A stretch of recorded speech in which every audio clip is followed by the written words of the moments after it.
My name is Emma, 32 years old. The moment I saw my brother's name on the company registration papers, something inside me went perfectly, dangerously calm. Emma, honey, you understand why this makes sense, right? My mother's voice had that practiced smoothness, the one she used when she knew she was about to hurt me but wanted me to pretend I was fine with it. Michael's the one with the business degree, and well, he's always been better with people. I looked at the paper again. Caldwell Home Interiors, LLC. Owner, Michael James Caldwell. The company I'd built from a kitchen table operation to $270,000 in annual revenue. The books I'd kept clean for 8 years while working my day job. The client relationships I'd nurtured through every holiday, every crisis, every late-night emergency text. My brother's name, not mine, not even co-owner, just his. When were you planning to tell me? I asked. She waved her hand, dismissive. Oh, Emma, don't be dramatic. Nothing's really changing. You'll still do the books, obviously. Michael just needs the ownership for when he applies for business loans. Banks take men more seriously, you know that. That was the moment. Not loud, not explosive. Just done. I smiled, set down the papers, said, "Okay, Mom." She blinked, surprised by how easy that was. She shouldn't have been. I'd been saying, "Okay, Mom," for 32 years. Every time she forgot my birthday but threw Michael a party. Every time she asked me to work late while praising his potential. Every time she needed something, and I showed up, and she never once said thank you. But this time, when I said okay, I meant something different. I meant, okay, I'm done. To understand how we got here, you need to know something about my family. My mother, Patricia, started Caldwell Home Interiors when I was 24. She'd always had an eye for design, wealthy friends, good taste, the kind of connections that turned into clients. But an eye for design isn't the same as an eye for numbers, contracts, taxes, invoices, or the 700 small details that keep a business from collapsing. That was me. I was working as a junior accountant at a mid-sized firm, pulling 50-hour weeks when she called. "Emma, sweetheart, I need help with something, just temporarily." 6 months, she said, maybe a year, just until the business got off the ground. 8 years later, I was still there, every evening, every weekend, managing QuickBooks, chasing payments, filing quarterly taxes, negotiating with suppliers who tried to overcharge her because they knew she wouldn't check the math. I never sent her an invoice. She never offered to pay me. It was just understood. Family helps family, right? Michael, meanwhile, breezed through a business degree he barely used, bounced between startup jobs, and showed up at Sunday dinners with stories about this idea I'm working on that never went anywhere. But he had charm, confidence, the kind of smile that made Mom light up in a way she never did with me. "Michael's going places," she'd say. "He just needs the right opportunity." Apparently, that opportunity was mine. I didn't argue that day. Didn't cry, didn't slam doors. I just went home, opened my laptop, and stared at the screen for a long time. Then I started clicking. Download, download, download. 8 years of financial records, every invoice, every receipt, every tax filing, every email thread with clients, every contract I'd negotiated, every bank statement showing deposits I'd tracked and expenses I'd categorized. I copied it all onto an external drive. Then I copied it again to a cloud backup. Then I went to bed and slept better than I had in months.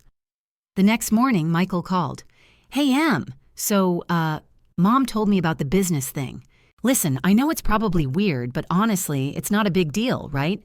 You'll still handle the boring stuff, numbers and paperwork, and I'll focus on, growth strategy, team effort."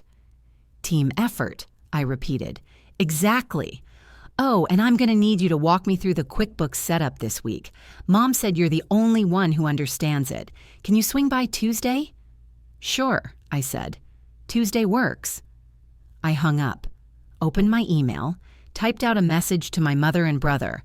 Effective immediately, I'm resigning from all responsibilities related to Caldwell Home Interiors. I will no longer be managing books, client communications, or operations. Best of luck with your new venture. Emma. I hit send before I could second-guess myself. Then I deactivated my access to the business bank account, deleted the QuickBooks login from my saved passwords, changed my email signature to remove any mention of the company, and then I waited. If you've ever spent years building something, only to watch someone else take credit, stay with me until the end. You'll see exactly what happens when the person who did all the work walks away, and the person who got all the credit has to figure out what work actually means. What I didn't know yet was that in 6 days, the IRS would send a notice about an upcoming audit, and the only person who could explain 8 years of financial records had just deleted her access and blocked their numbers. The first text came 90 minutes after I sent the email. Emma, what is this? Call me immediately. Mom. Then, 12 minutes later. Em, seriously, this isn't funny. We need to talk. Michael. Then, Emma Christine Caldwell, pick up your phone. Mom. I turned my phone face down and made myself a cup of tea. You have to understand, this wasn't the first time I'd been invisible. It was just the first time I'd made them notice I was invisible. Let me take you back. 4 years ago, December. I'd been managing the business for 4 years at that point, and we'd just closed our best quarter ever, $73,000 in revenue. I'd negotiated a massive contract with a boutique hotel chain, 6 properties, full interior redesigns, months of work, dozens of emails, site visits on my lunch breaks. Mom threw a celebration dinner, invited the whole family, aunts, uncles, cousins. She stood up, glass of wine in hand, and gave a speech about her vision and her eye for design and how this company is my baby. Michael got thanked for believing in Mom's dream. My name? Mentioned once. And of course, Emma helps with the paperwork. Helps. With the paperwork. I'd smiled, raised my glass, said nothing. That night, my best friend Jenna, who'd been at the dinner, texted me. I love your mom, but what the actual fuck was that? I'd type back, it's fine, she's just excited. Emma, you run that business. She decorates rooms and takes credit. When was the last time she even said thank you? I'd stared at that message for a long time. Then I'd turned off my phone and gone to sleep. But Jenna was right. And deep down, I'd known it. 2 years ago, my birthday, 30, a milestone supposedly. I'd dropped hints for weeks, maybe dinner, just the family, something small. The day came and went. No call, no text, no card. 3 days later, Mom called. Emma, honey, I need a huge favor. Can you cover the deposit for the new fabric supplier? Just $2,000. I'll pay you back next month, I promise. I'd said yes, transferred the money that afternoon. She never paid me back. When I brought it up 6 months later, she looked confused. Oh, Emma, I thought that was... you invest in the business all the time. I didn't realize you were keeping track. I had a spreadsheet. $12,400 over 6 years. Loans that were never repaid. Temporary coverage that became permanent. Emergency supplies I'd bought on my credit card. The laptop I'd purchased for the business that only I ever used. $12,400 for a company that wasn't even in my name. Last year, Thanksgiving. Michael announced he was joining the family business. He'd been consulting for 3 months, which meant he showed up twice, suggested we rebrand on Instagram, and took Mom to 2 client lunches. I'm so proud of my son, Mom gushed. Finally, someone who understands the vision. Emma, you're wonderful with numbers, but Michael gets the big picture. I'd carved the turkey, smiled, said, That's great, Mom. Under the table, my hands were shaking. That night, Jenna came over with wine. Okay, real talk. Why do you keep doing this? Doing what? Emma, you work 60-hour weeks between your real job and this business that treats you like an unpaid intern. Your brother shows up twice and gets praise. Your mom hasn't paid you a dime, and you just smile and keep going. Why? I'd stared into my wine glass. Because she's my mother. Because it's family. Because maybe if I just work hard enough, she'll what? Finally see you? Emma, she sees you. She just doesn't value you. There's a difference. I'd wanted to argue, to defend my mother, to explain that family was complicated, that she meant well, that I was being too sensitive. But I couldn't, because Jenna was right. The thing about being taken for granted is that it happens slowly. One request becomes 2. 2 becomes 20. 20 becomes, this is just what Emma does. And somewhere along the way, you stop being a person with choices and become a function, a tool, the girl who fixes things. And the worst part? I'd let it happen. Every time I said yes when I meant no. Every time I swallowed my hurt and smiled. Every time I told myself it's fine when it absolutely was not fine. But that day, the day I saw my brother's name on those papers, something cracked. Not dramatically, not with shouting or tears, just a quiet, cold clarity. I'd spent 8 years building something beautiful, and my mother had handed it to my brother like a participation trophy. So that night, after I sent the resignation email, I sat down and made a list, not of grievances, not of complaints, just facts. Fact. I'd managed every single financial transaction for 8 years. Fact. I'd filed every tax return, every quarterly report, every annual statement. Fact. I had copies of everything, every receipt, every invoice, every email proving I was the one who'd negotiated contracts, managed clients, and kept the business legal. Fact. My mother and brother had no idea how any of it worked. And the most important fact of all, in 6 days, the IRS was scheduled to send a routine audit notice, something I'd known about for 2 weeks because I actually read the letters that came from the government, something I'd been preparing for, something that required detailed explanations of 8 years of financial records. I'd planned to handle it, file the documentation, answer the questions, make it easy. But that was when I was part of the business. Now, I was just Emma, the girl who used to help with paperwork. My phone buzzed again, a voicemail from Mom. I played it on speaker. Emma, I don't understand why you're being so dramatic about this. You know Michael needs this opportunity. You have your own career. He's trying to build something. And honestly, sweetheart, you're making this very difficult for everyone. Just call me back so we can talk like adults. I deleted the voicemail. An hour later, Michael called. I let it go to voicemail. Hey, Em, look, I get it. Change is weird, but you're kind of screwing us here. Mom's freaking out, and I have no idea how to access half the accounts you set up. Can you just, I don't know, send me the passwords or something? And maybe a quick tutorial? I've got a client meeting on Thursday, and I need to look like I know what I'm doing. Come on, don't be like this. Don't be like this. As if I was the one being unreasonable. As if 8 years of unpaid labor earned me nothing. As if they could just replace me with a few passwords and a tutorial.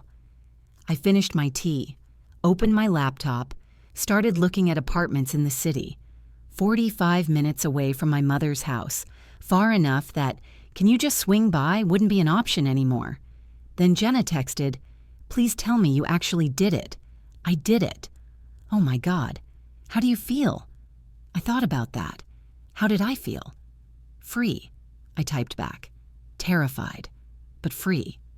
Good. You've been drowning for 8 years, and they didn't even notice you were underwater. Let them sink for a while. See how they like it. That night, I made a decision. Not a dramatic one. Not revenge, exactly. Just a boundary. I wasn't going to answer their calls. I wasn't going to explain. I wasn't going to fix this. For the first time in my adult life, I was going to let them handle their own mess. And in 5 days, when that IRS letter arrived, they were going to find out exactly how big that mess actually was. The calls didn't stop. Day 2, 17 missed calls, 23 text messages, 3 voicemails that went from confused to angry to desperate. Day 3, Mom showed up at my apartment. I watched through the peephole as she knocked again, pressed the doorbell, called my phone. I could hear it ringing in my purse, could hear hers ringing in the hallway. "Emma, I know you're in there. Your car's in the parking lot. Open the door. We need to talk about this like adults." I sat on my couch, completely still, and waited. After 15 minutes, she left. I exhaled, poured myself a glass of water. My hands were shaking, but not from fear, from something else, something that felt almost like power.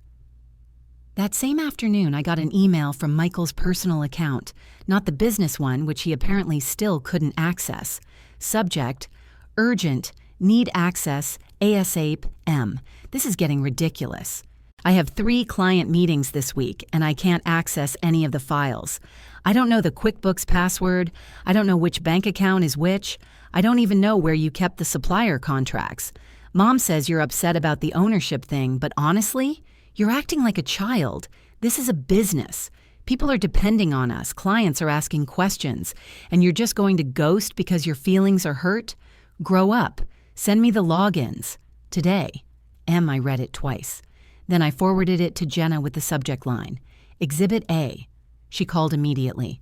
"Oh, hell no. Grow up? Your feelings are hurt? Emma, this man has the audacity." "It's fine," I said, and I was surprised to find that I meant it. Let him panic. "You're not going to send him anything?" "Jenna, he owns the business now. It's his problem." There was a pause. Then, "Oh my God, you're actually doing this. You're actually letting it burn." "I'm not letting anything burn. I'm just not putting out fires that aren't mine anymore. I'm so proud of you I could cry." That night, I did something I hadn't done in 8 years. I opened my own laptop, not the business one, and I started researching. Apartment listings, 45 minutes outside of town, 1 bedroom, affordable on my actual salary, the one from my real job, the job I'd been neglecting because I was too busy building someone else's dream. I favorited 3, scheduled viewings for the weekend, then I opened a new document and started typing. Not a letter, not an explanation, just a timeline. November 2016. Started temporarily managing books for Caldwell Home Interiors. Promised 6 months, maybe a year. April 2017. Negotiated first major contract. Riverside Inn, $42,000. Mom celebrated by taking Michael to dinner. I was not invited. Had to work late on the invoicing. December 2019. Best quarter on record.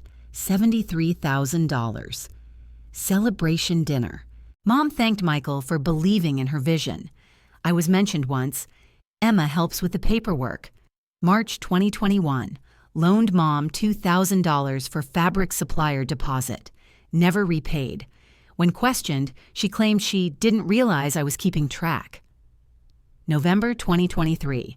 Michael announced he was joining the business after 3 months of occasional appearances. January 2024. Discovered business had been transferred entirely to Michael's name. Resigned, effective immediately. I saved the document. Didn't know yet what I'd do with it. But it felt good to see it written down. Proof that I wasn't crazy. Proof that this wasn't just in my head. Day 4. A text from my Aunt Linda, Mom's sister, Emma. "Honey, your mother is beside herself.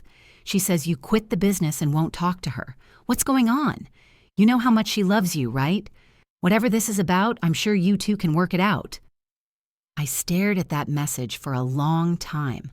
She says you quit the business, not she transferred the business to your brother without telling you, not she's been using your labor for free for 8 years. Just, you quit. I typed back, "Aunt Linda, I appreciate your concern, but this is between Mom and me. I'm fine, please don't worry." Polite, distant, boundaried. She responded immediately, "Well, if you change your mind, family is family. Your mother just wants what's best for you." I turned off my phone. Day 5, Saturday. I drove out to see the apartments. The second one was perfect. Bright, clean, with a small balcony overlooking a park. Far enough that unexpected visits would require planning. Close enough to my actual job that my commute would be 15 minutes instead of 45. "When can you move in?" the landlord asked. "How soon can I sign the lease?" "First of the month, 3 weeks." I signed the paperwork that afternoon. First month's rent, security deposit, my own place, my own space. No business files, no late-night emergency texts, no guilt. Just mine. When I got home, there were 2 more voicemails. The first was Mom. Her voice was tight, controlled. "Emma, this has gone on long enough. I don't know what's gotten into you, but you're being selfish. Michael is trying his best and you're sabotaging him. I need you to send him the account information today. I mean it. This is not optional." The second was Michael. He sounded different, less cocky, almost nervous. Look, I talked to the bank and they said there's some kind of audit notice coming from the IRS, and I don't really know what that means or what I'm supposed to do about it. Can you just call me back, please?" I sat down on my couch, stared at my phone. The audit notice. Of course, I'd known it was coming for 2 weeks. Standard procedure. Nothing scary, just the IRS doing routine checks on small businesses to make sure everything matched up. Revenue reports, expense documentation, tax filings. Simple, easy. If you knew what you were doing, if you had 8 years of meticulous records organized and ready to explain, if you were me. But I wasn't part of the business anymore, and the audit notice was addressed to the business owner, Michael James Caldwell. I should have felt guilty, should have felt bad for him maybe.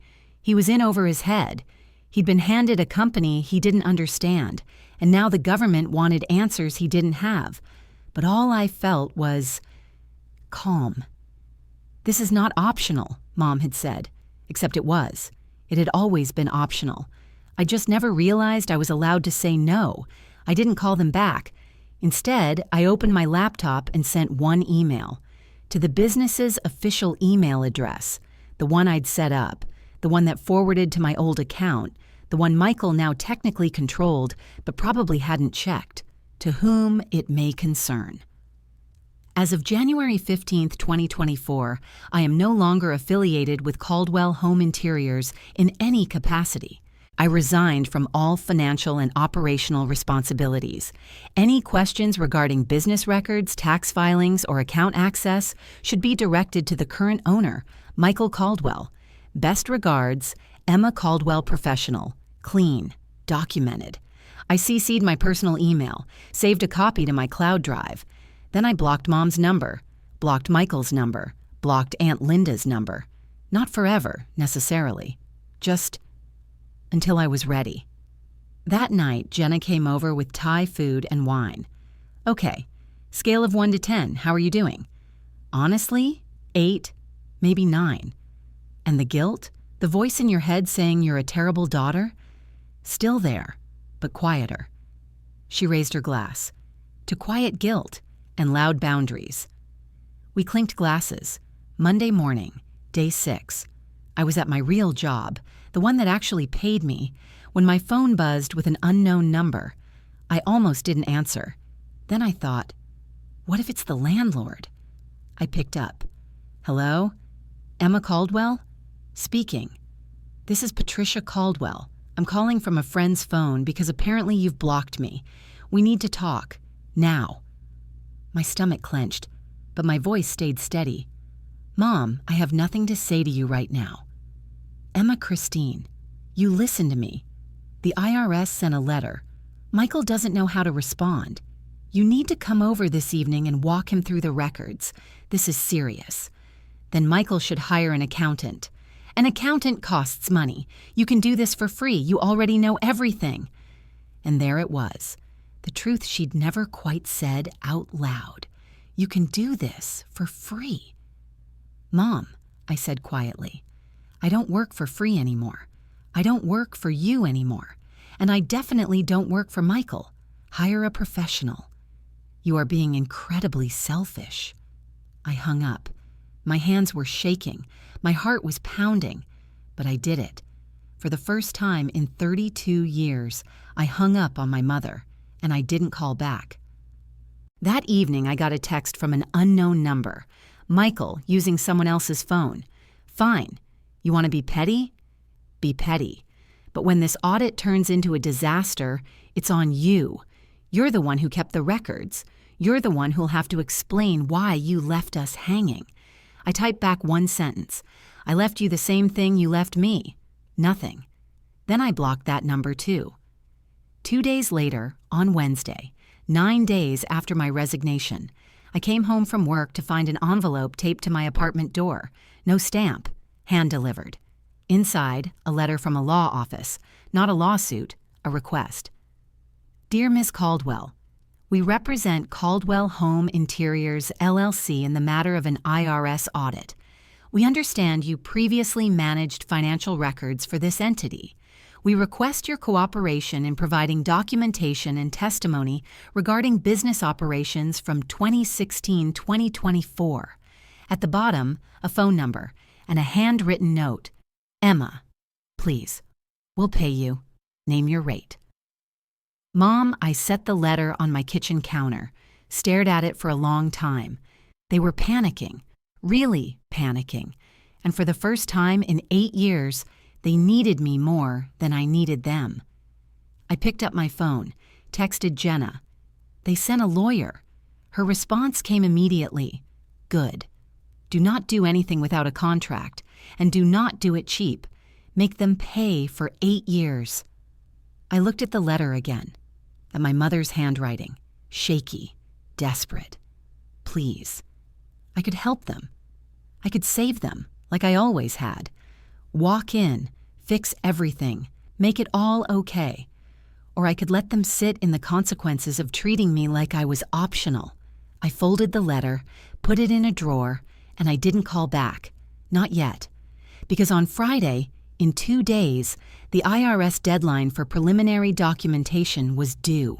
And after that, things were going to get very, very complicated for Michael and Mom, and I was going to let them figure out exactly how complicated.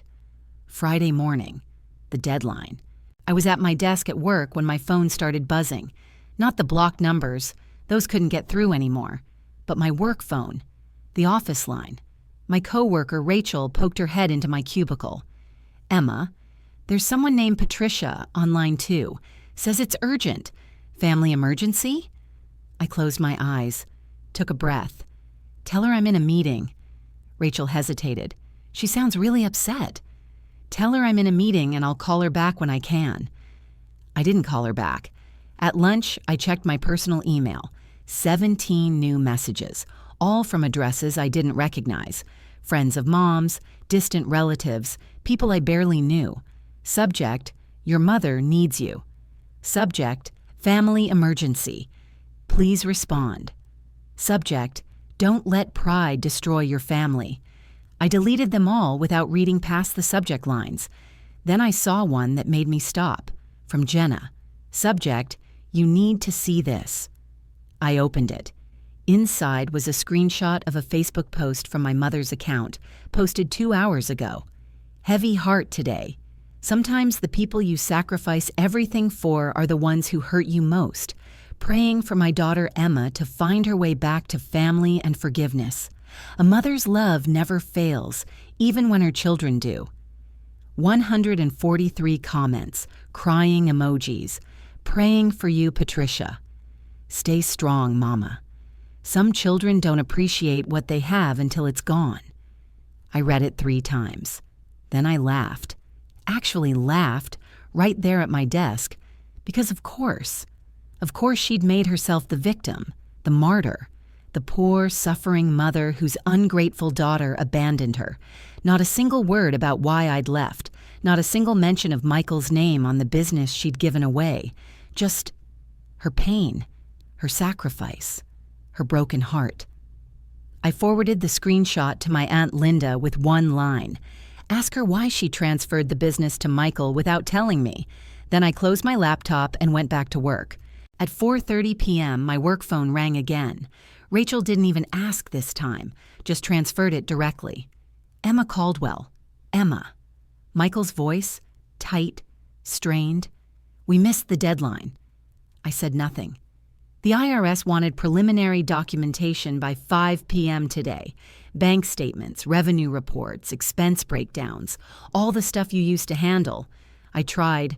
I swear to God I tried. But I can't find half of it, and what I did find doesn't make any sense.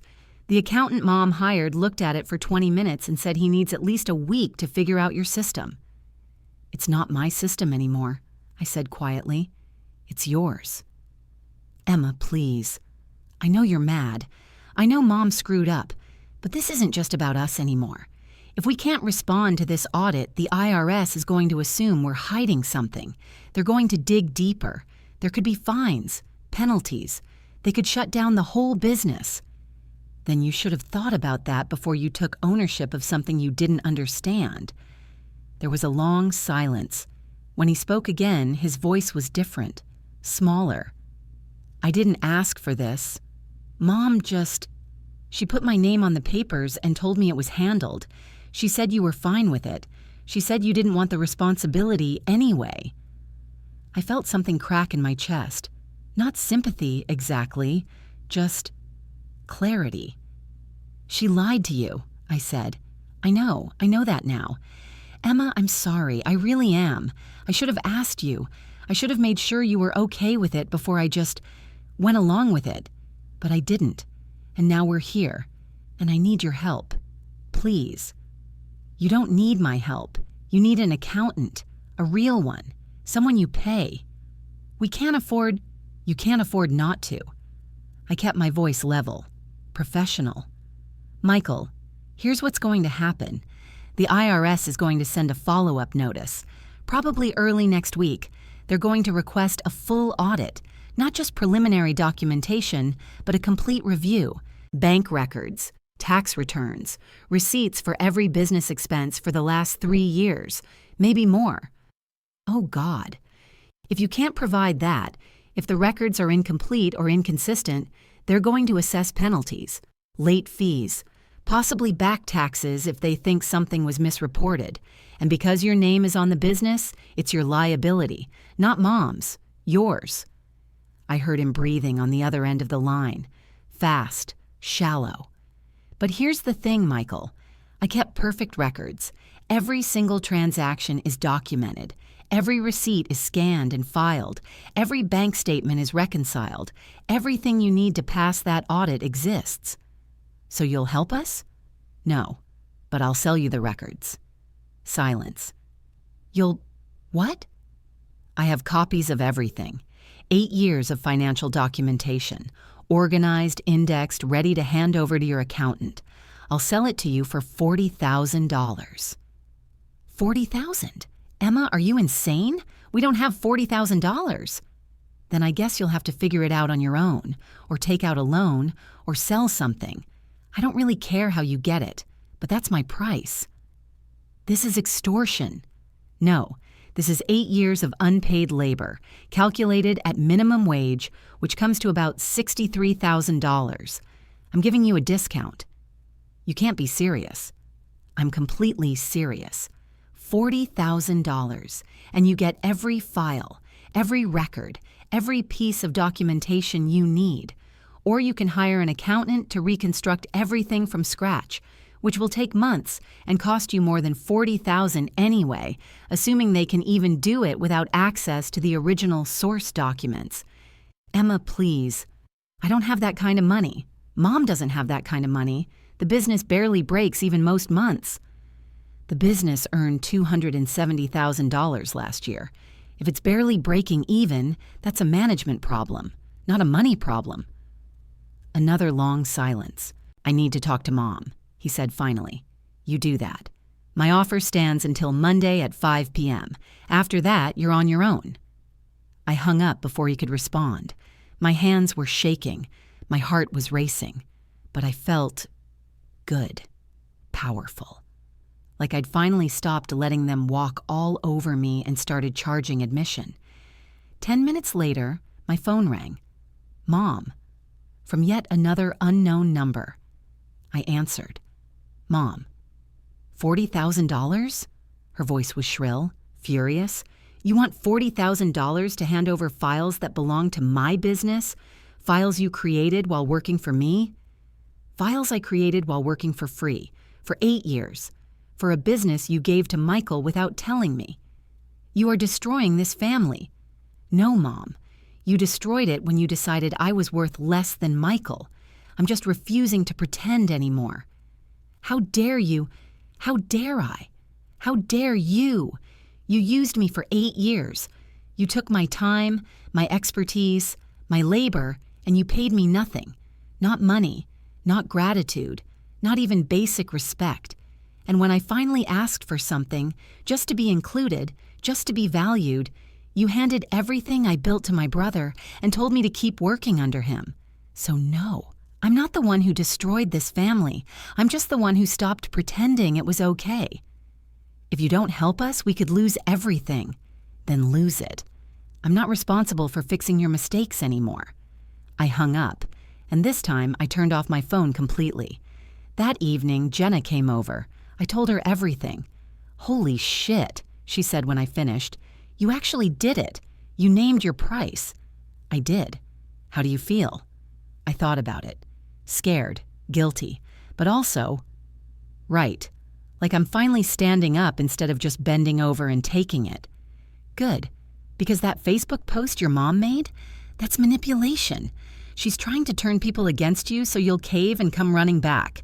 Don't let her. I won't. And if she doesn't pay, then they'll fail the audit, and Michael will learn a very expensive lesson about taking credit for other people's work. We sat in silence for a moment. "Emma? Yeah? I'm really proud of you." Saturday. My phone was still off. I spent the day packing boxes for my move, which was now 2 weeks away. Dishes, books, clothes I hadn't worn in years because I was always too busy with the business to have a life. Sunday morning, I turned my phone back on. 63 missed calls, 41 text messages, 27 voicemails. I didn't listen to them, didn't read them, just scrolled through the notifications, marveling at the sheer volume of desperation. Then one text caught my eye, from my father. Dad had divorced Mom when I was 16. He'd remarried, moved 3 states away, and we talked maybe twice a year. Birthdays and Christmas mostly. He'd never been involved in the business, never even asked about it. "Emma, your mother called me. She's very upset. Says you're demanding money to help with some kind of tax problem. I don't know the full story, but I know you. You're not cruel. Whatever's happening, I trust you have your reasons. Call me if you need to talk. Love, Dad." I stared at that message for a long time. Then I called him. He picked up on the second ring. "Emma. Hi, Dad. You okay?" And just like that, I started crying. Not dramatic sobs, just quiet tears of relief that someone, anyone, had asked if I was okay instead of telling me what I owed. "I'm okay," I said. "I'm actually okay." "Tell me what happened." So I did. All of it. The 8 years, the unpaid labor, the business transfer, the resignation, the audit, the $40,000.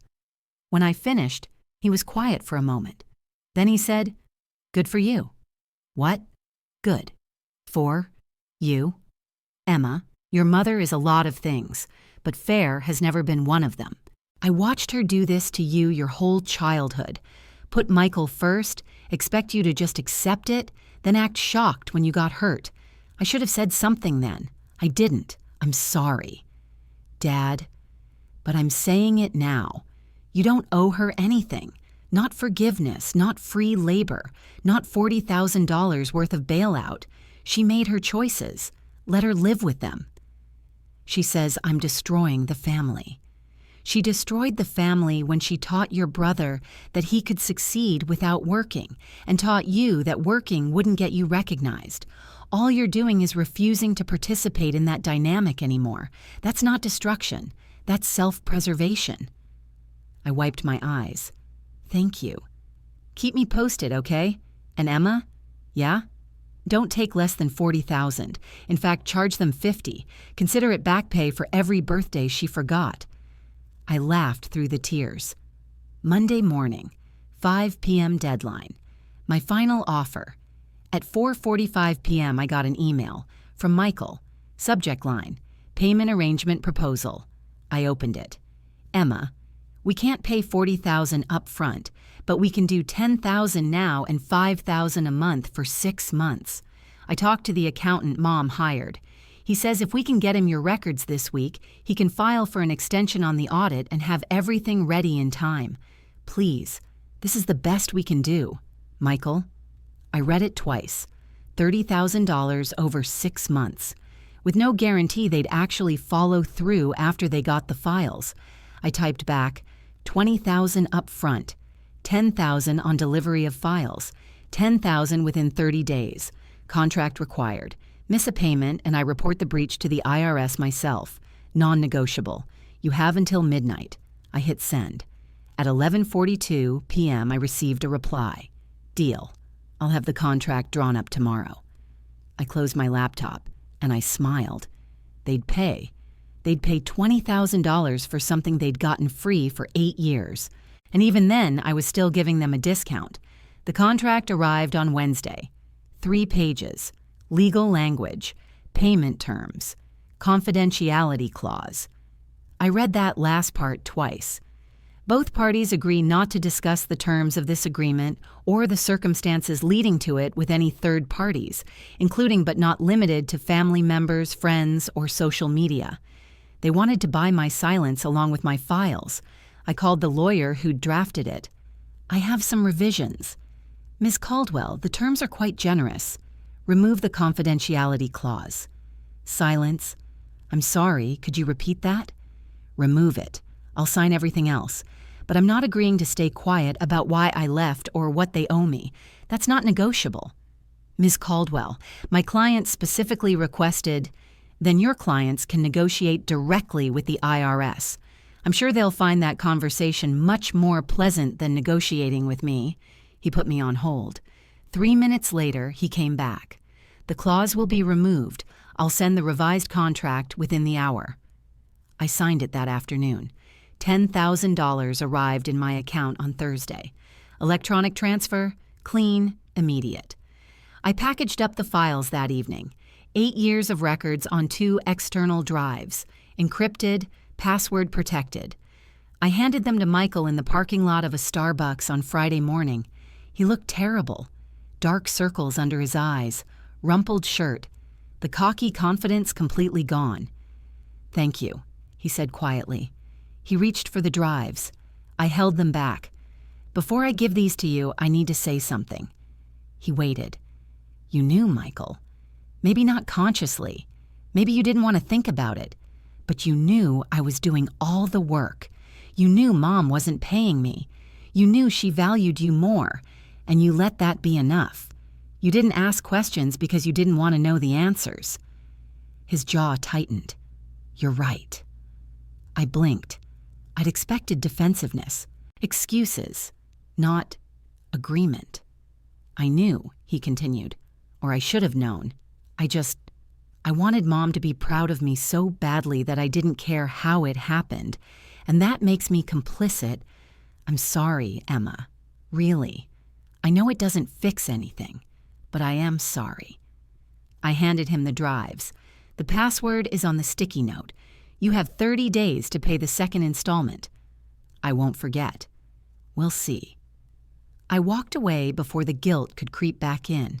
The second $10,000 came through 28 days later, 2 days early, and that's when I thought it was over. The business would survive the audit. Michael and Mom would learn to run things without me. I'd move into my new apartment, build my own life. But I'd forgotten something important about my mother. She didn't just want me back. She wanted everyone to think she was right. It was my cousin Stephanie's wedding. 3 months after the contract, late April, big family event, 200 people, fancy venue, open bar. I almost didn't go, but Stephanie and I had been close growing up, and she'd specifically asked me to be there. Please, Emma, she'd said on the phone, I know things are weird with your mom, but this is my day. Can we just have one normal family event? So I went. I wore a navy blue dress, kept my head high, smiled at relatives who didn't know what to say to me because they'd only heard Mom's version of the story. The ceremony was beautiful. The reception was elegant. I sat at a table with cousins from Dad's side, safe territory, away from Mom's table, away from Michael. I was fine, completely fine, until the speeches started. Stephanie's father went first, sweet, funny, made everyone cry in the good way. Then my mother stood up. My stomach dropped. "I wasn't planning to speak tonight," she began, voice wavering slightly. "But as I sit here, surrounded by family, I can't help but think about what family really means." Oh no. Family means sacrifice. It means putting others first. It means forgiving, even when it's hard. She looked directly at me across the room. Some people forget that. Some people think family is transactional, that love has a price tag. The room went very quiet. But I want Stephanie to know, as she starts her marriage, that real love doesn't keep score.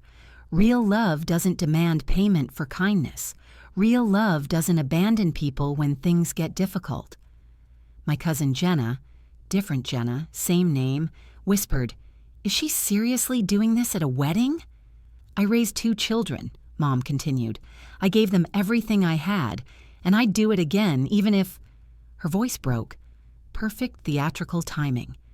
"Even if only one of them still speaks to me." Murmurs rippled through the room, people turning to look at me, some sympathetic, some judgmental, all uncomfortable. Stephanie looked mortified. Her new husband looked confused, and my mother looked satisfied. I should have stayed quiet, should have let it go, should have risen above it, but I'd spent 32 years staying quiet. I stood up. "Mom."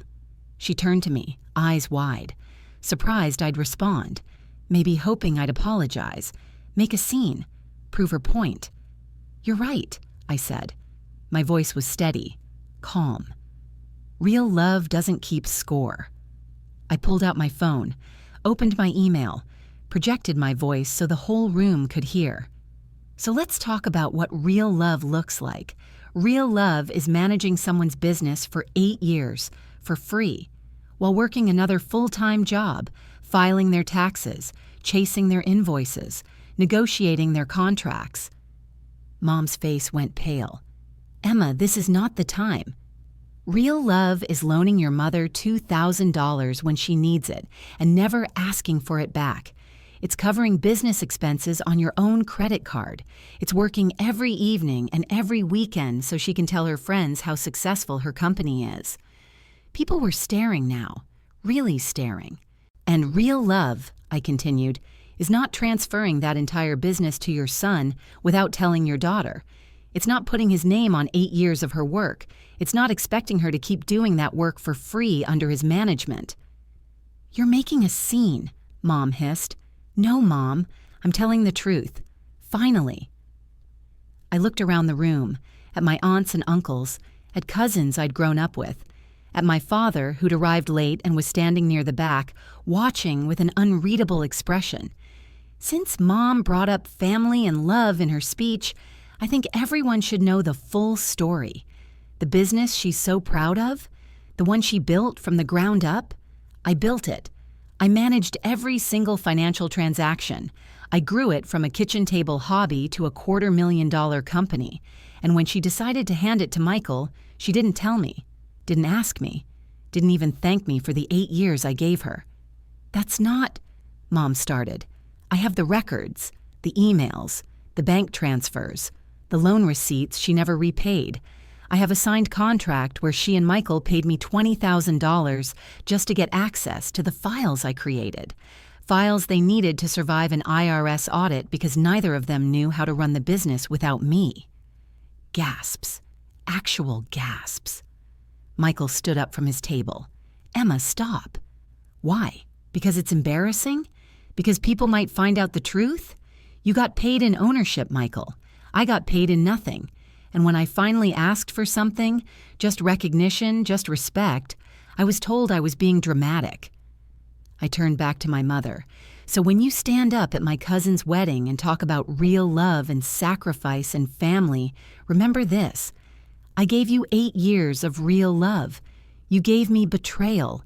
And when I finally stopped letting you use me, you told everyone I was the problem." The room was dead silent. Mom's face had gone from pale to red. Her hands were shaking. "How dare you? How dare I tell the truth? How dare I stop protecting your reputation? How dare I refuse to be invisible anymore?" My Aunt Linda stood up. "Patricia, is this true?" Mom's mouth opened, closed. She looked around the room, at the family members waiting for an answer, at Michael, who was staring at his shoes, at Stephanie, who looked like she wanted to disappear. It's more complicated than Emma is making it sound. It's really not," I said quietly. "You used me. I left. You tried to make me the villain. That's the whole story." My father walked over to me, put a hand on my shoulder. "Emma, let's go outside." I nodded, started to turn. "Wait." Michael's voice. He crossed the room, stood next to me, looked at Mom. "She's telling the truth," he said. Mom's eyes went wide. "Michael." "All of it. The 8 years, the unpaid work, the business transfer, the audit, the $20,000. He looked at me. "I'm sorry I didn't say something sooner. I should have." "You're both turning on me?" Mom's voice was shrill now, panicked. "I gave you everything." "No, Mom." Michael's voice was firm. "Emma gave us everything. You just took credit for it." Aunt Linda sat down heavily. Uncle Rob stared at Mom like he was seeing her for the first time. Stephanie's mother whispered something to Stephanie, who nodded, eyes wide. The truth was out, finally, completely, in front of everyone. Mom grabbed her purse. "I don't have to stand here and be attacked by my own children." She swept toward the exit. Dramatic, wounded, playing the victim one last time. No one followed her, not one person. I stood there, breathing hard as the room slowly started buzzing with conversation. People processing, discussing, some coming over to hug me, some avoiding eye contact. Stephanie approached, tentative. "Emma, I'm so sorry. I had no idea." "It's your wedding," I said quickly. "I shouldn't have." "No, I'm glad you did." She squeezed my hand. "She shouldn't have used my wedding to attack you. You just defended yourself." My father hugged me. "Proud of you, kid." Jenna, my best friend Jenna, who'd driven 2 hours to be here, appeared with 2 glasses of wine. That was legendary. I took the wine. My hands were shaking. Did I just ruin a wedding? "No," Michael said, still standing nearby. "You just stopped letting Mom ruin you." The DJ started playing music again. Slowly, cautiously, the reception resumed. But everything had shifted. People kept approaching me, quietly, one by one. My Aunt Linda. I should have asked more questions. Your mother always had a way of making herself sound like the hero. My cousin Josh. I always thought you were just, I don't know, the quiet one. I didn't realize you were holding everything together. My Uncle Rob. If you ever need a reference or a loan or anything, you call me, okay? And others. Family members who'd believed Mom's version of events, who'd seen the Facebook posts and thought I was the ungrateful daughter, who were now realizing they'd only heard one side. I didn't gloat, didn't rub it in, just nodded, accepted the apologies, let them sit with their realizations. Around 9 p.m., I found Michael on the balcony, staring out at the garden lights. "Hey," I said. "Hey." We stood in silence for a moment. "Thank you," I said finally, "for backing me up in there. I should have done it sooner, months ago, the day you resigned." He rubbed his face. "I keep thinking about all the times I saw you working late, exhausted, and I just walked past you to grab a beer from Mom's fridge. Like your work didn't matter because it was just there. Background noise." "You didn't know." "I should have known. That's the point. I should have asked. Should have cared enough to notice." He looked at me. "For what it's worth, the business is doing okay. The accountant you recommended has been great. We're finally operating like a real company, Payroll, proper bookkeeping, all of it. Good. And I've been thinking about changing the name, taking my name off the registration, maybe making it, I don't know, a partnership, with your name on it, if you wanted. I shook my head. I don't want the business, Michael. But you built it, and now I'm building something else, something that's actually mine, from the ground up. No guilt, no unpaid labor, no one taking credit. He nodded slowly. What are you building? I'm not sure yet, but I'll figure it out. We stood there a while longer. The music from inside drifted out. Laughter, dancing, life continuing. Do you think she'll ever apologize? Michael asked. No, she'd have to admit she was wrong first. Do you need her to? I thought about that. A month ago, I would have said yes. Would have said I needed her to see me, value me, acknowledge what she'd done. But now? No, I said. I don't need her to apologize. I just need her to leave me alone. Fair enough.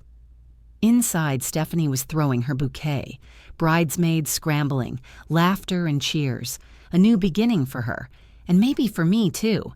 6 months later, October, cool air, falling leaves. I was sitting on the balcony of my apartment, the one I'd signed the lease for back in January, the one that was truly, completely mine, drinking coffee and watching the sunrise over the park. My phone buzzed, a text from Michael. Final payment processed. We're square. $10,000. The last installment. Right on time. I typed back, received. Thank you. He responded immediately, no, thank you. For everything. Even the hard parts. I smiled, set down my phone. The business had survived. More than survived, actually. Michael had hired a proper staff. A bookkeeper, a part-time designer, even a social media manager. Mom was still involved, but in a smaller capacity. Creative direction only, no financial control. From what I'd heard through the family grapevine, she'd sold her house, downsized to a condo. The business income wasn't enough to support her lifestyle anymore, not without my free labor propping it up. She'd tried to reach out twice, once through Aunt Linda, once through a long, rambling email that arrived in July. The email had started with, I've been doing a lot of thinking, and ended with, I hope we can move past this. Not an apology, not an acknowledgement, just a request to forget. I deleted it. Aunt Linda's message had been more direct. Your mother misses you. She's struggling.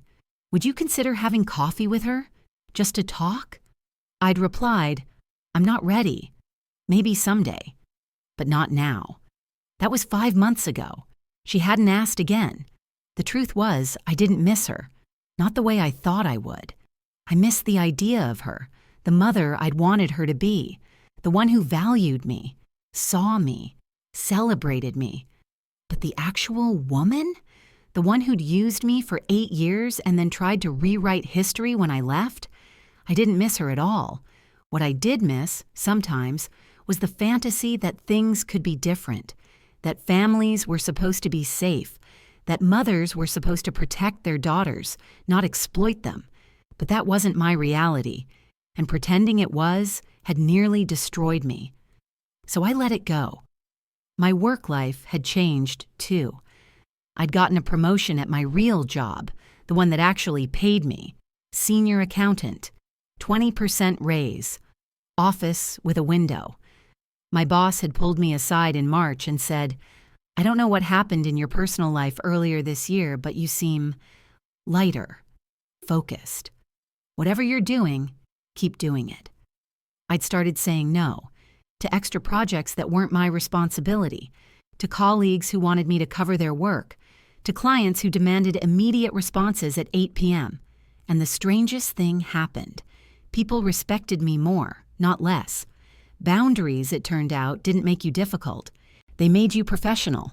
I'd also started seeing a therapist, Dr. Chen, 50-minute sessions every other week. At first, I'd felt guilty about it, like needing therapy meant I was broken. But Dr. Chen had smiled and said, Emma, you're not broken. You're someone who spent 3 decades being taught that your value came from how much you could give other people. We're just rewiring that, teaching you that your value is inherent, not earned. It was working. Slowly. I still had moments of doubt, moments where I wondered if I'd been too harsh, too unforgiving. But then I'd remember.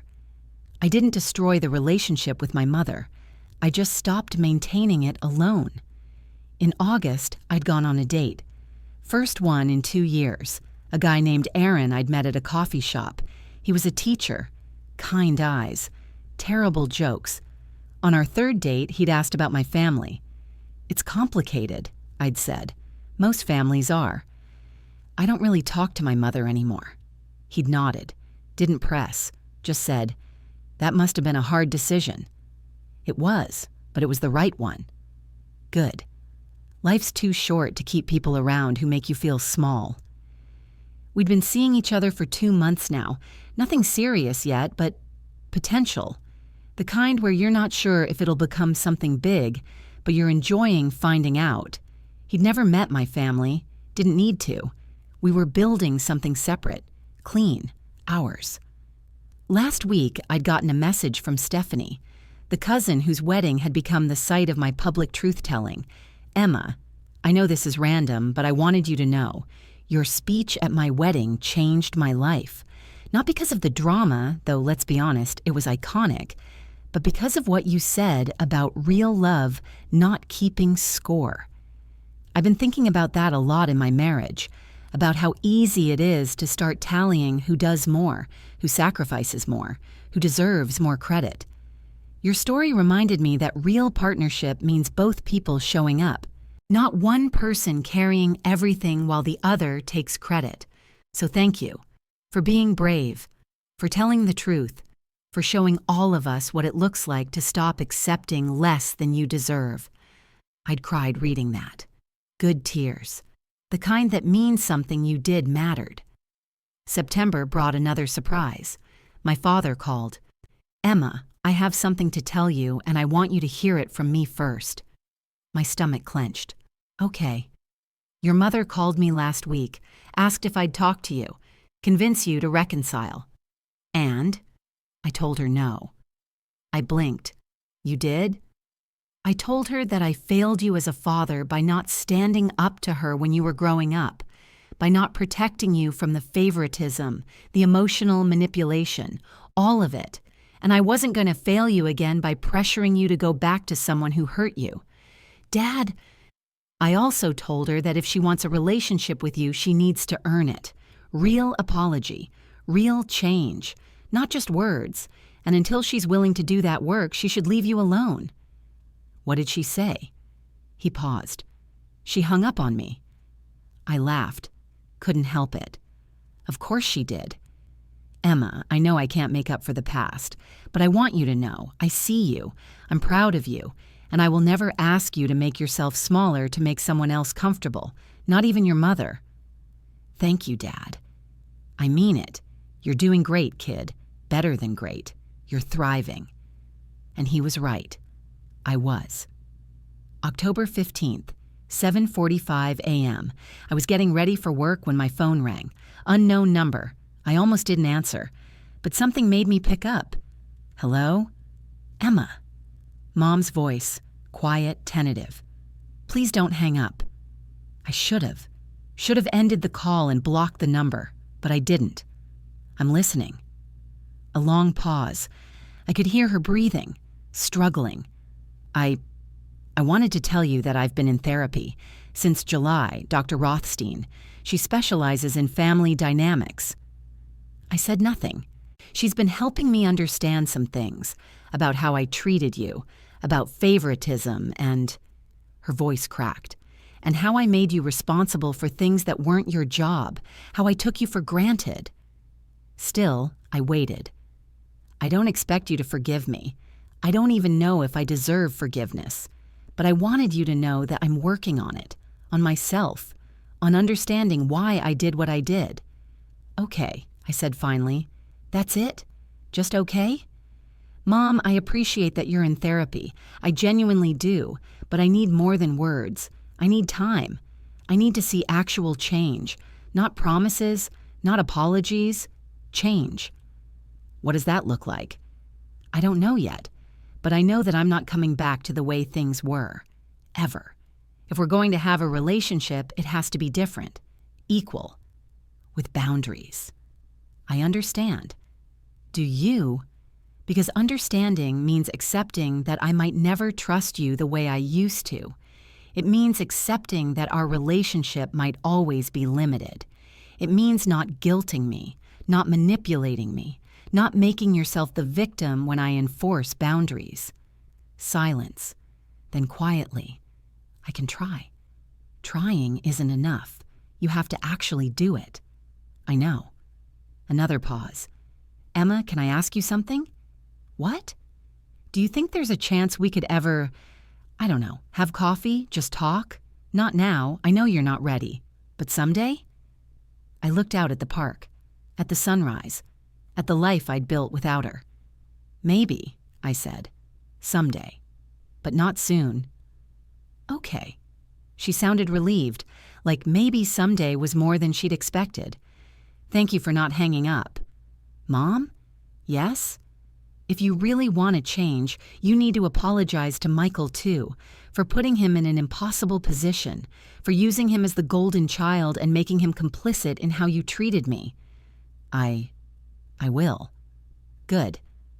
I hung up, sat there for a long moment processing. I didn't know if she'd actually change. Didn't know if therapy would stick or if this was just another performance, another manipulation. But I did know this. I wasn't responsible for fixing her. Wasn't responsible for making it easy for her. Wasn't responsible for pretending to be okay before I actually was. She'd have to do the work, real work, without me holding her hand through it. And if she couldn't, if she gave up or reverted or decided it was too hard, that wasn't my problem anymore. November. Thanksgiving was coming. Jenna invited me to her family's dinner. Aaron asked if I wanted to go to his parents' house in Vermont. My father mentioned that he and his wife were doing a small thing, just the two of them, but I was welcome if I wanted. I thought about it. Thought about all the Thanksgivings I'd spent at Mom's house, cooking for 12 people while she took credit for the meal, smiling through Michael's stories about his latest opportunity, pretending everything was fine. I didn't miss it. Instead, I invited 5 friends to my apartment, potluck style. Everyone brought something. We ate too much, laughed too loud, played board games until 2 a.m. No one took credit for anyone else's cooking. No one was the favorite. No one was invisible. It was perfect. December brought an unexpected email from a woman named Sandra who'd attended Stephanie's wedding. Dear Emma, you don't know me, but I was at your cousin's wedding in April. I heard your speech. I've thought about it every day since. I've been the family organizer for 15 years. The one who plans every holiday, remembers every birthday, coordinates every gathering. My siblings show up, eat, leave. My mother praises them for making time for family and tells me I'm so good at this stuff. I've never been paid, never been thanked, just expected to keep doing it. Your story gave me permission to stop. I sent an email in October. I'm resigning from holiday coordinator duties. If you'd like to continue family gatherings, someone else will need to organize them. My mother called me selfish. My siblings called me dramatic. But you know what? No one organized Thanksgiving. And for the first time in 15 years, I spent the day doing what I wanted. I went hiking, made myself a nice meal, read a book. It was the best Thanksgiving of my life. Thank you for showing me that it's okay to stop, that walking away isn't cruel, it's self-preservation. Sandra. I read that email 3 times.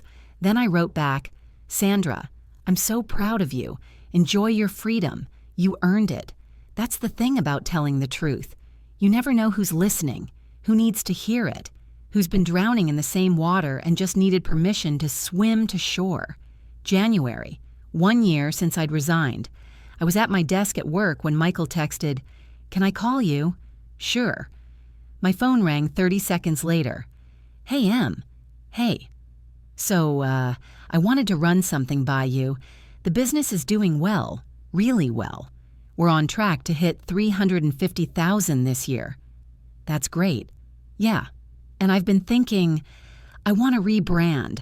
New name, new structure. I'm bringing on a partner, someone who actually knows design, and we're going to split ownership 50-50. Good. But I want to do something else first. I want to send you a check. Michael, we're square. You paid the $20,000, not for the files, for the 8 years. I calculated it. Minimum wage for the hours you worked, $63,400, minus the $20 we already paid you, so $43,400.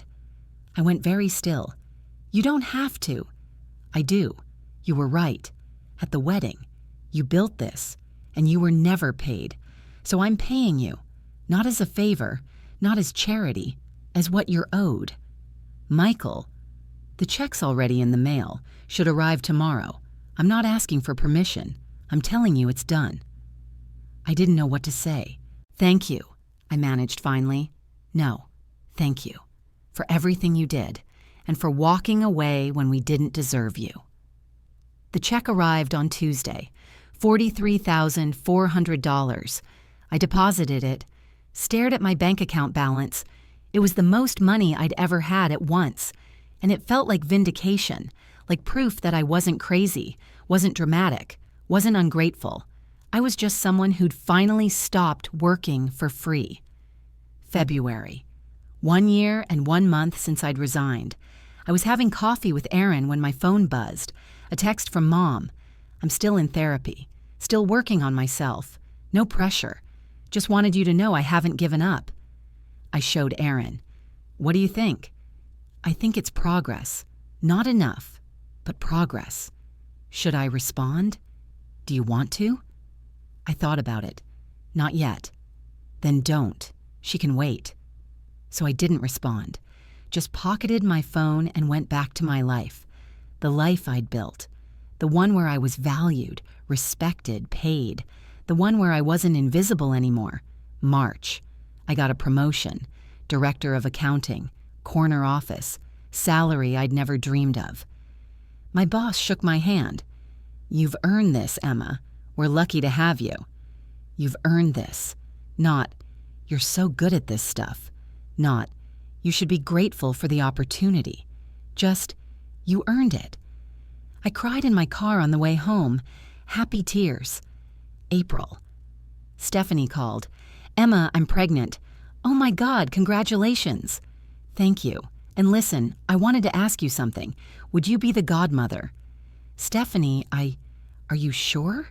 I mean, what about, I'm sure. You're the person I want my child to learn from. You're brave. You're strong. You know how to stand up for yourself. Those are the things I want my kid to know. I'd be honored. Good. Oh, and Emma? My mom asked if you'd be willing to come to the baby shower. She promised your mother won't be there. Said she made it clear this is a you or her situation, and she chose you. I laughed. Tell your mom I said thank you. I will. See you in June. May. 1 year and 4 months. I was on the balcony again. Coffee. Sunrise. Aaron was inside making breakfast. We'd started staying over at each other's places more often. Comfortable. Easy.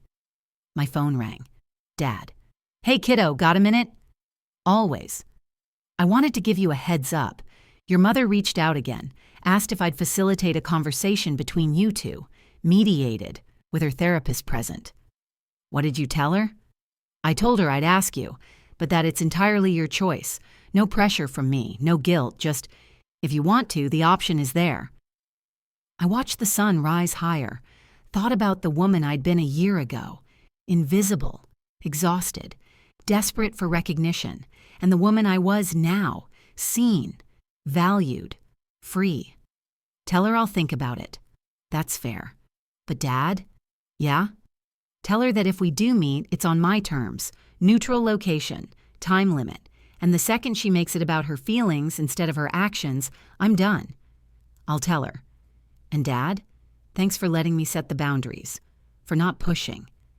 That's what parents are supposed to do, Em. Support their kids' decisions, even the hard ones. We hung up. I sat there thinking. I didn't know if I'd ever fully reconcile with my mother, didn't know if she was capable of real change, didn't know if our relationship could ever be healthy. But I knew this: I wasn't responsible for fixing it, wasn't responsible for making it easy, wasn't responsible for being the bigger person while she played the victim. If she wanted me in her life, she'd have to earn it, really earn it. Not with words, not with tears, not with guilt, with actions, consistency, change. And if she couldn't do that, I'd be okay, because I'd learned something over the past year. I didn't need her approval to be whole, didn't need her recognition to be valuable, didn't need her love to be worthy of love. I already had all of that from myself. June. Stephanie's baby shower. I walked in with a carefully wrapped gift and a smile. Aunt Linda hugged me. "We're so glad you're here." Uncle Rob shook my hand. "Proud of you, kiddo. What you did took guts." Cousins waved. Friends smiled. I was welcomed, celebrated, included. Not because I organized everything, not because I made myself useful, not because I earned the right to be there, just because I existed. And that was enough. After the shower, Stephanie pulled me aside. "Thank you for coming." "Of course. I mean it. Having you here, knowing my kid will grow up with you as a role model, it matters. You're going to be a great mom, Steph. I hope so, and I hope I teach them what you taught me, that love shouldn't cost you your dignity." I hugged her. "You will." July. I was at my apartment when I got a letter, handwritten, my mother's familiar script. I stared at it for 10 minutes before opening it. "Dear Emma, I've written this letter 17 times, deleted it, started over, tried to find the right words. I don't think there are right words, but here's the truth. I was wrong. Not just about the business, about everything. I treated you like you were less important than Michael because I was terrified he'd fail without extra help. And I treated Michael like he was more important because I was terrified you were so competent you didn't need me. Neither of those things excuse what I did. They're just explanations, reasons, not justifications. I took you for granted. I used you. I made you invisible while praising Michael for mediocrity. And when you finally stood up for yourself, I tried to make you the villain because facing my own guilt was too painful. I'm sorry, really, truly sorry. Not because I want you to forgive me or come back or make this easy, but because you deserve to hear it. I don't know if we'll ever have a relationship again. I don't know if I've broken us beyond repair, but I want you to know that I'm trying to be better. Not for you, for me. Because the person I was, the mother I was, wasn't someone I'm proud of. If you ever want to talk, I'm here. On your terms, your timeline, your boundaries. And if you never want to talk again, I understand that too. I love you. I always have. I just didn't know how to show it without taking. I'm learning. Mom, I read it 3 times. Then I folded it carefully and put it in a drawer. I didn't respond. Not yet, but I didn't throw it away either. August, 1 year and 7 months. I was having dinner with Aaron, Jenna, and a few other friends when someone asked, "So, Emma, are you and your mom talking again?" Everyone went quiet, waiting. I thought about it, about the letter, about the therapy, about the 1.5 years of silence and boundaries and growth. "Not yet," I said, "but maybe someday, on my terms." "Good for you," Jenna said, raising her glass, "to boundaries, to growth, to never working for free again." We all clinked glasses. "And to knowing your worth," Aaron added. "To knowing your worth," we echoed. I looked around the table, at the people who'd shown up for me, who'd supported me, who'd never asked me to be smaller or quieter or more convenient. These were my people, my family, the ones I'd chosen, and I'd never felt less invisible in my life. So tell me, if your family expected you to work for free for years, would you walk away or try to fix it from the inside? Comment below. And more importantly, if you were me, would you ever let them back in?